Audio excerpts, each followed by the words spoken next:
Well, good morning, my little Lutherans, and probably not my so little Lutherans. Welcome to another story time with Pastor. It's Saturday morning.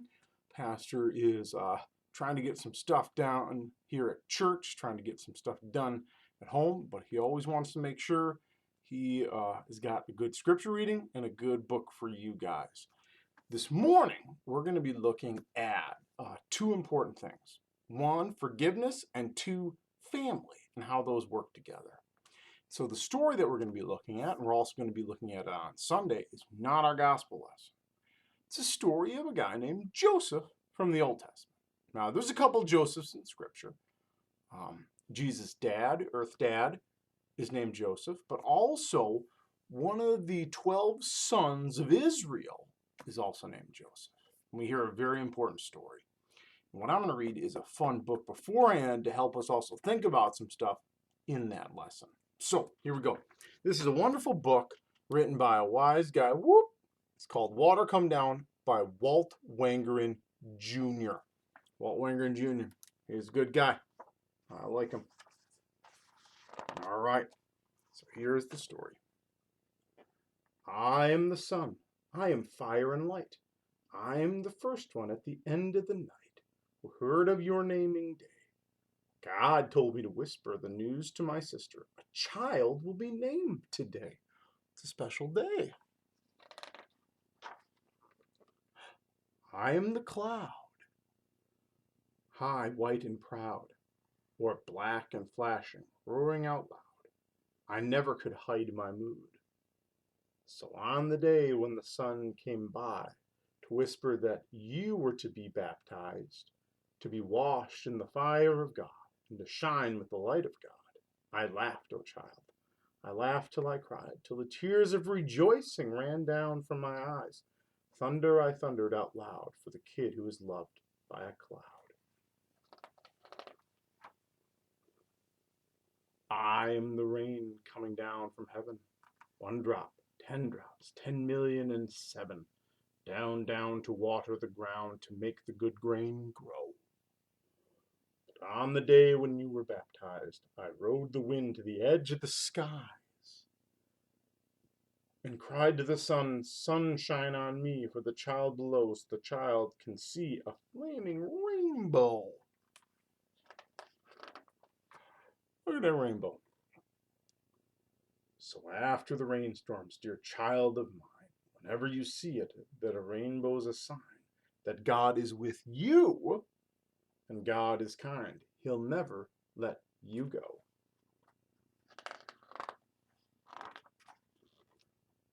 I am the wind. I blow the rain like needles against your window pane. I carry it down in misty showers to rinse the trees and wash the flowers.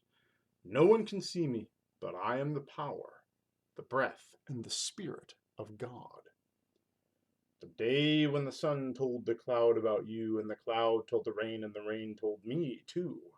I wanted to wash you clean and good. I wanted to blow that water to you fast as I could.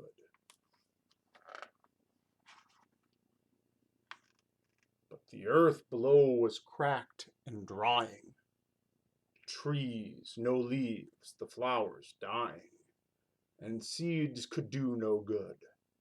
So I poured the rain on the thirsty ground, which drank and drank the good seed down, the seed that makes your food. I am the seed that grows the wheat, that makes the bread the children eat. But before I rise, before I grow, I go deep down. I die. The dark earth underground. Water gives me life again, and I become the golden grain.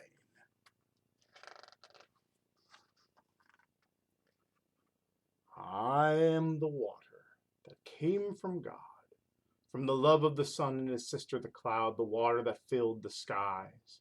And I am the water of colors, for we, the rain and the sun and the wind, and me, made a bow at the edge of the skies.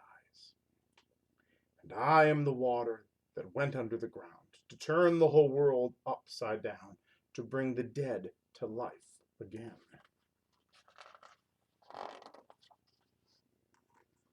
And I am the water that flows in a river, the river of life, forever and ever. Yes, I am the water came down to your town to find you, child, and you I found the day you were baptized.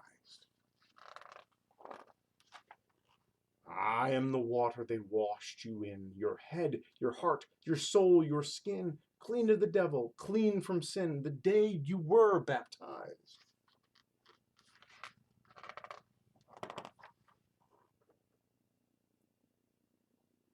Your family was there that holy day. They heard the good baptizer say, in the name of the Father, and of the Son, and of the Spirit, three in one, I baptize you, dear child. Do you see the little kid getting baptized up there and over here?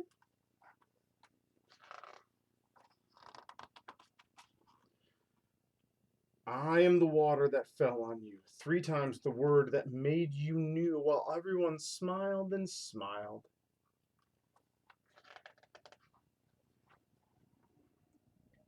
Upon your forehead the cross of Christ, and in your hand the light of his light. O child of earth and skies, burning as bright as the angels at night, you are God's love and God's loveliest sight on the day you were baptized.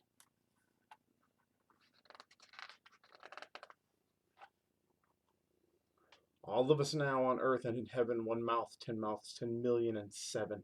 Greet you, friend, we're glad you came, so glad we stand and applaud. And we call you by your brand new name, beautiful, beautiful child of flame. You are the child of God.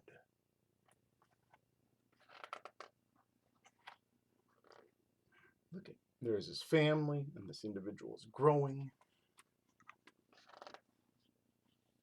What a good book. It reminds us how cool baptism is, in that we become part of God's family, a child of God. We gain forgiveness, we gain life, we give all those things. It's really good. And that, in that wonderful book, also helps us understand this great story from Joseph. It's called Joseph Helps His Family. All right. God always watched over Joseph. God watches over his people. God spoke to Joseph in dreams, and Joseph used this knowledge to plan ahead. He was a smart guy. Planning ahead is usually good. Now then, when a famine came, people from all over came to find food for their families because they heard that Joseph had saved up for 7 years. Even Joseph's brothers traveled to Egypt to find food. He saved for 7 years. It's good work. But it had been such a long time since they'd seen each other, the brothers didn't recognize Joseph. Now, they had had a bad time together. They had a bit of a struggle. And so they hadn't seen each other for a long time, and there was some frustration between each other. Now, Joseph kept the secret of who he was from his brothers for a while, but soon he couldn't wait any longer. Joseph finally told them who he was. I am your brother Joseph, who you sold to the Egyptian traders. Don't feel bad anymore because God sent me ahead of you so that I could save people, including you. This famine is going to last for many years, so hurry back to our father and tell him that I am safe.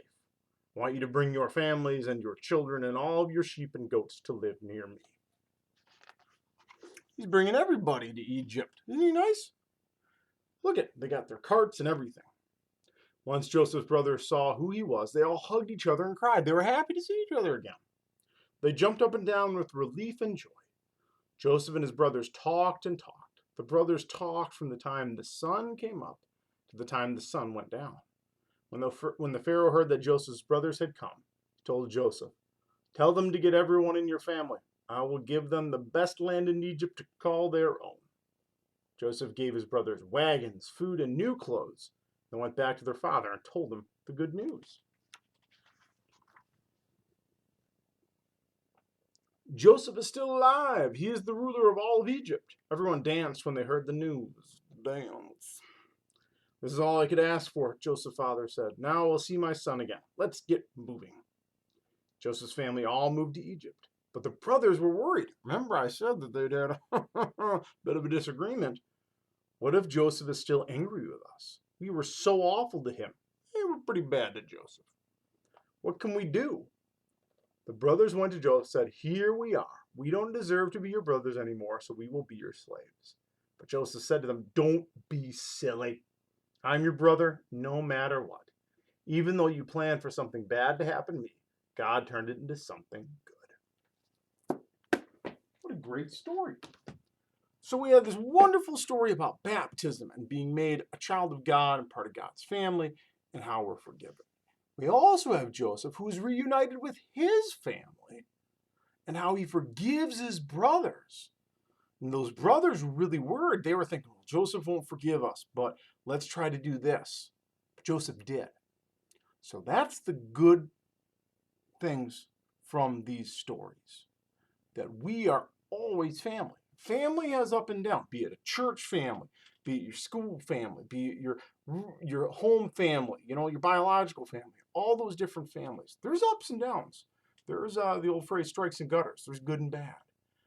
And we need to learn to love each other, work together, and seek forgiveness and give forgiveness. Now, again, the pastor's not saying it's easy. No. It can be hard. But it's always good to remember how important it is. Well, blessings, my little Lutherans. Hopefully this is something for you to think about, something you can talk to your family about, something you can pray about, and something that you can remember and rejoice in, that you guys are children of God, always loved, always blessed, always looked after. All right, we'll talk to you guys soon. Bye now.